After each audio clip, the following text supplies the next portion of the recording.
Hey everybody, David Nuno here. It's the Fan Show. A little sleepy, not happy. You know how things are. It is presented by T-Mobile, and they make me happy. And they want to remind you to visit T-Mobile.com/AcrossAmerica so you can learn more about value and coverage with T-Mobile. All right, guys, we had a lot to do on the show. The Fan Show guys all have a message for you, Chase. Will Wade has a punchable face, and this team's still a tournament team. Like, share, subscribe, comment. Well, I'm waiting for baseball season. Wait, Matt, but you had a reason you wanted to tell us that. Because nobody ever watches to the very end. All right. So we need to let you know up front to do all these things so that it helps the channel. And Kelly, you said baseball season? I'm still waiting for baseball season, yeah.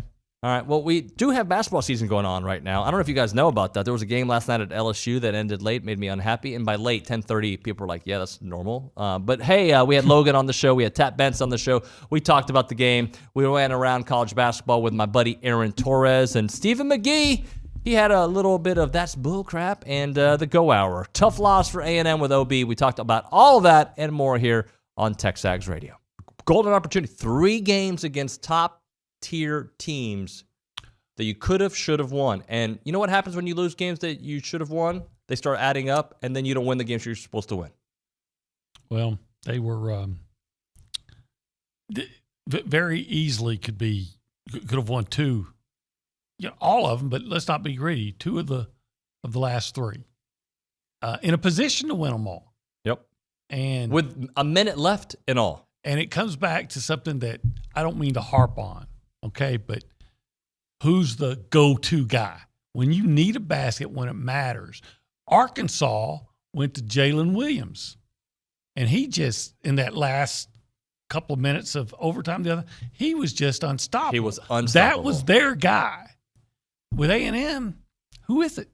Who is it when you got to have a basket that you feel like that's the guy that's going to come through for you?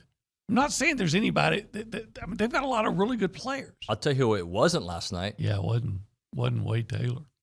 Or Marcus Williams. Or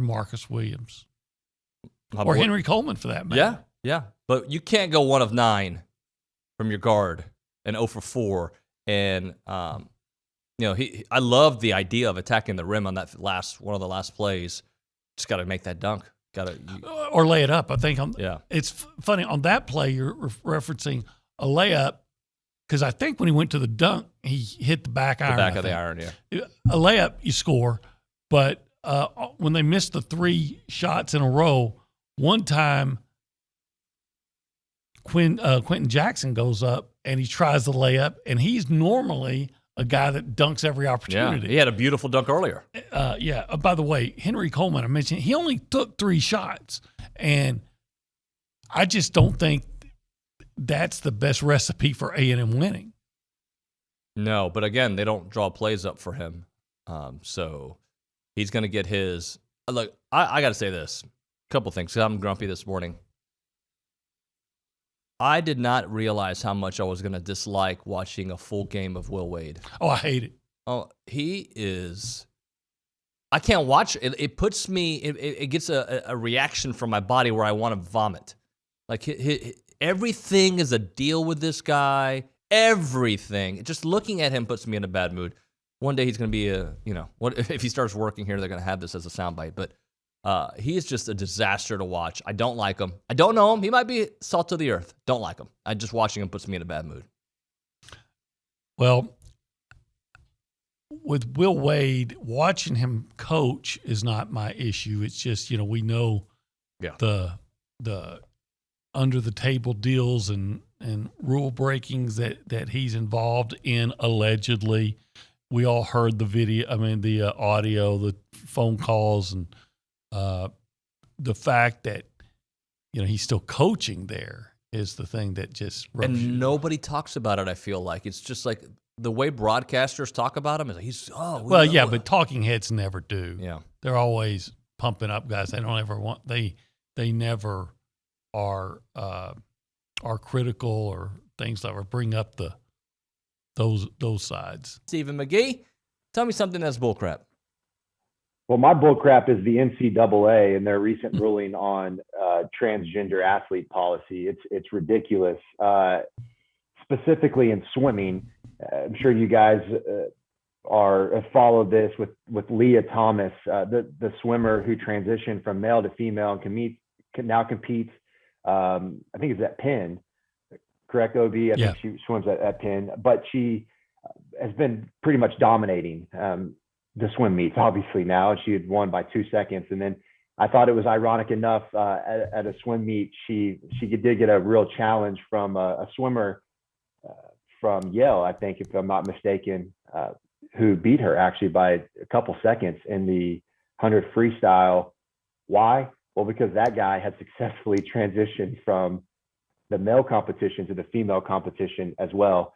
But again, honing back to the NCAA here, it's a bigger arching theme of why exactly does the NCAA allow males to compete in the female? I mean, what's the point of even having male and female sports anymore, right? I mean, it's ridiculous to me. I mean, so we're going to say, well, all the female track athletes have to compete with male, or how do they draw the line here between it's okay for swimmers, but not for track athletes? Let's say it's stupid. It's completely ridiculous. If you were born with male genitalia and you produce testosterone, you should not be allowed to compete against females. That is an unfair advantage.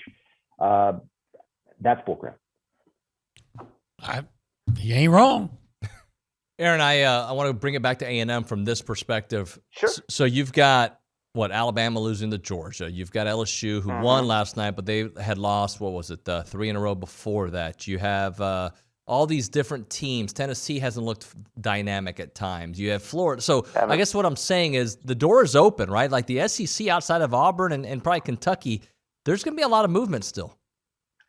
Well, and that's what I keep going back to with last night is you want to get the win, but there are wins to be had in this league. And actually that's one thing we talked about with Bruce Pearl as well, is that, he didn't say this, but, they were picked, I think, to finish 4th or 5th in the league. And he said, look, we should have been picked behind Kentucky, behind Alabama, behind Arkansas at the time, who's now starting to play well. They've won 5 in a row. So the reason I bring it up is because from an Aggie perspective, there are a lot of wins to be had. And I don't, again, I wish I didn't do my homework and I should have looked at the schedule before I came on air, but you're exactly right. Tennessee is right now a perfect example, right? They're really not playing that well, but they beat LSU this weekend when LSU has nobody. They beat Florida last night. Florida's struggling. But, you don't watch Tennessee and say, there's no way we could beat that team. LSU is battling injuries right now. Maybe some of those guys will be back for the next matchup, but who knows? You're done with Arkansas. I believe you're done with Kentucky as well. So you start to look across the league. It's like Vanderbilt's obviously, that's a winnable game. South Carolina's winnable. Ole Miss, if you play them again, is winnable. Georgia's winnable. Alabama, there's something wrong there that I can't put my finger on, but they are not the same team as last year. They're not even the same team from December when they beat Gonzaga in Houston. So that's what I keep going back to with the Aggies. That's what I go back to when I say I feel confident they're a tournament team, because I know who they are. I know how the pieces fit. I know what I'm going to get from from 3 or 4 guys on any given night. Auburn's awesome. Kentucky's awesome. But, you take those top 3 that were so good last night, Jackson, Marcus Williams, and Henry Coleman. I mean, you take those 3, I like them against just about anybody in the SEC, depending on, again, circumstances, situation, all that good stuff.